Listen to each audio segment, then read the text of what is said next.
This is a quick guide for your new Subaru. Not all features on this model may be on yours, but it'll be pretty similar. In this car, we're going to be going over steering wheel functions and displays first. On the left-hand side, you've got radio controls. You can go left and right through different radio stations or tracks on a CD or MP3 player. Up and down for volume here. Source will toggle through different audio sources such as FM, AM, satellite, and so on. And then your voice command button here can be pressed to activate that system.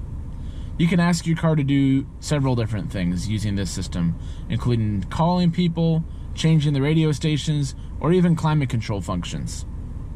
When an incoming call is coming to you, you can press this answer button or this hang up button to dismiss it. The buttons on the lower left here control what displays in the center screen between your dials. Specifically, this top section here that's displaying how long the auto start stop system has been on and how much gas it saved you. That section up there can be changed to show different fuel economy information, trip information, radio information, and even tire pressures. On the back side of the steering wheel, there's a minus sign and a plus sign, both on long paddles. These paddle shifters can be used to manually change the transmission when you have it in manual mode. Simply move the shifter back down to drive, to the left for manual mode, and down here in the lower left corner where it says park, or reverse, or neutral, or drive, it switches to a numerical system when you're using these paddles.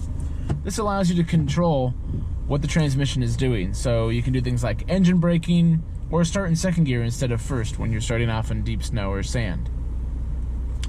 The left-hand stalk here, obviously is just going to be your turn signals. Then you got your headlight controls here. If your car has an auto function, we recommend that you just set it to auto. There's also a ring-shaped ring switch here further in from it that can turn on and off fog lights if they're available on your car. Behind these, on the dashboard, is a trip reset button that you can use to switch between trip A and trip B. On the opposite side, you got windshield wipers. Up and down will change the different speeds for the front wipers. And if your car has a rear wiper, the end of this will twist, much like the headlights did on the opposite side. On the right-hand side of the steering wheel, you've got adaptive cruise functions and adaptive steering. To turn on cruise, simply press this button in the upper right. It looks like a car with a speedometer.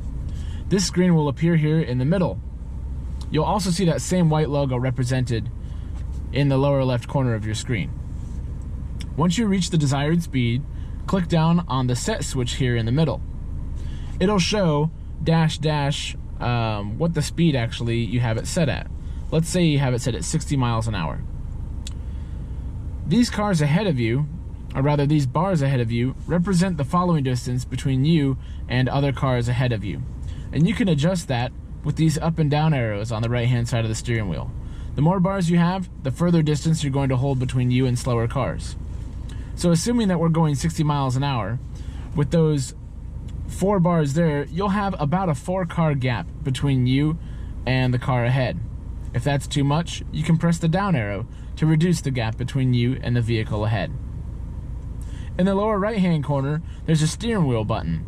This, when activated, will show up in the upper right-hand corner of the screen and tells you that the system is ready. And what the system will do is identify lane markings and keep you within the lanes by adjusting the steering angle for you. You'll still need to have your hands on the wheel, but it will help you stay in your lane. I usually only recommend using this system when you're on the highway. If you use this in town, sometimes you need to get around things like potholes and such, and the steering adjustment can be a bit of a hindrance then. These cars will always show a digital speedometer on the bottom section here. The white A in the lower left-hand corner shows that your auto start stop system is engaged, but not active currently. Anytime you come up to a stop, you'll notice that a white A with a cross comes through when the engine doesn't turn itself off. There's a multitude of reasons it won't turn itself off, just to make sure that it's able to turn things back on. When you come to a stop and you see a green A down here, it means that the engine is turned off and it's saving you fuel. Or, if you have the system disabled, it'll show up in orange. I'll show you in the center stack how to disable and turn on and off these different systems. The big screen in your car is a big deal, not just because of how it looks, but also how much this actually controls. This is so much more than just a radio that connects to your Bluetooth phone. This also has climate controls and also controls many of your major vehicle functions, including your safety system. To make it easier to take in, think of this as really 3 screens all on one display. This top section up here with your clock and different bits of information is always going to be there. Whatever screen you leave it on is the one that it'll stay on. The bottom section down here is all climate controls. You can touch a section to change it and it'll take up the main screen here.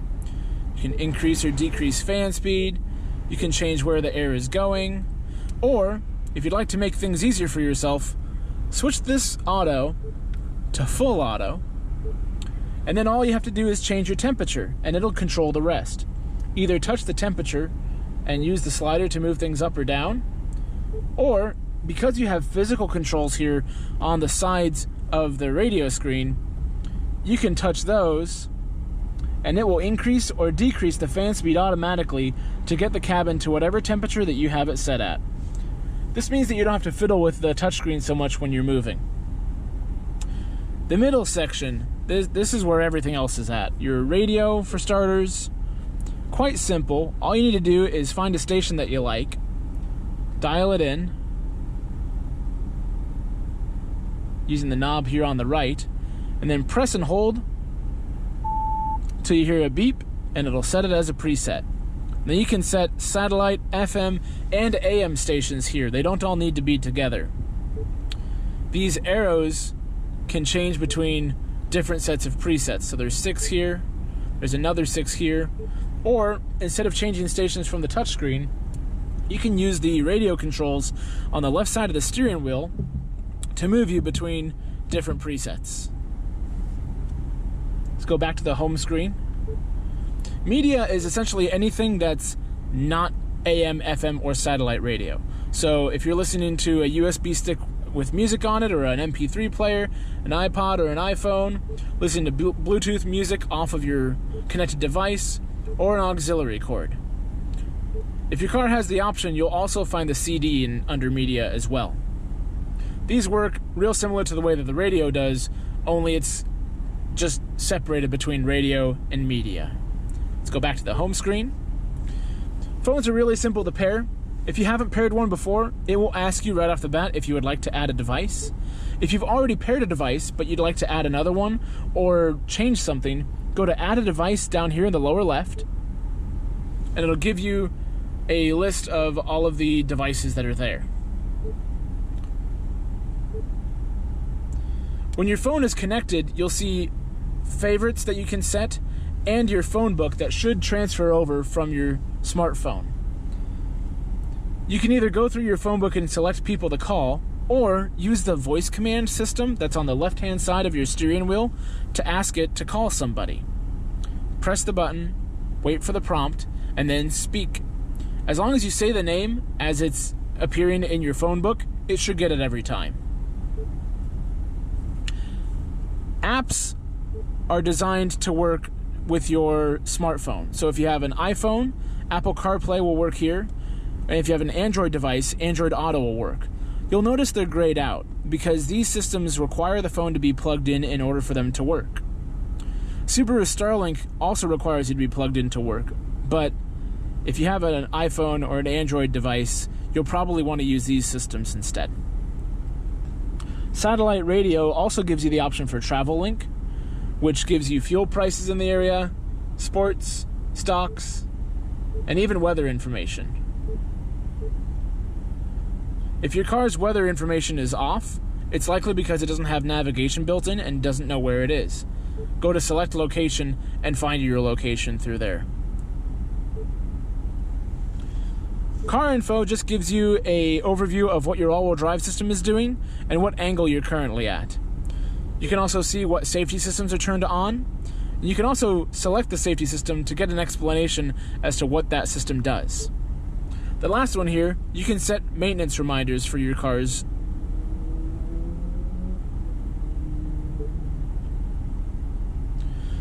Settings is the big kahuna in here because this doesn't just do settings for radio features, but also for all of your sound, different phone connections, radio settings, and all of your vital car settings. However, instead of digging through all of this, Subaru has made things a little bit easier for you by adding this quick button here for vehicle settings. Press that, and it'll come up with vehicle controls, driving assistance controls, and a few others as well. If any of your essential systems are turned off, you'll A, see them turned off here, and B, you'll notice that there will be a yellow light on the dashboard that corresponds with that system. For instance, if vehicle dynamics control or your traction control system is turned off, you'll see a yellow logo that looks just like that logo there. X mode is your all-wheel drive system, essentially in an off-road setting for your car. Not all vehicles have this. If it does, obviously it'll show it there. When X mode's on, you can simply switch it from here. Otherwise, you can also go to your last screen up here to turn on and off X mode. Cruise control characteristics, auto vehicle hold, and auto start stop. The defaults on these are pretty easy to have set. Otherwise, you can change how fast or how slow your car resumes speed under cruise control. You can turn on an auto vehicle hold function, which will hold the brakes for you when you come to a complete stop. Or you can temporarily disable your auto start stop system if you're in stop and go traffic. There's just a few more settings to go over here by your shifter. If you go and drive, and you move this over to the left for M, you'll access your vehicle's manual mode, which allows you to use those paddle shifters on the back side of the steering wheel. Otherwise, it's most convenient and most fuel efficient just to leave it in drive. Your parking brake here, if you click down on this, or rather pull back on this, it will light up in red to show that the parking brake is active. Put your foot on the brake and click down on this to deactivate your parking brake. There's also an auxiliary jack and 2 USBs that are under here. Your car may have additional USB ports in the car, but only these 2 USBs will actually interface Apple CarPlay and Android Auto from your phone with your radio screen up above. There's also a storage space down here and another storage space on the passenger side of this trim.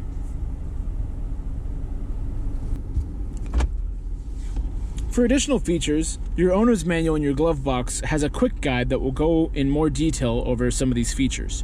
Otherwise, call your salesperson or Love Encore delivery specialist at Baxter Subaru and we'll be happy to help.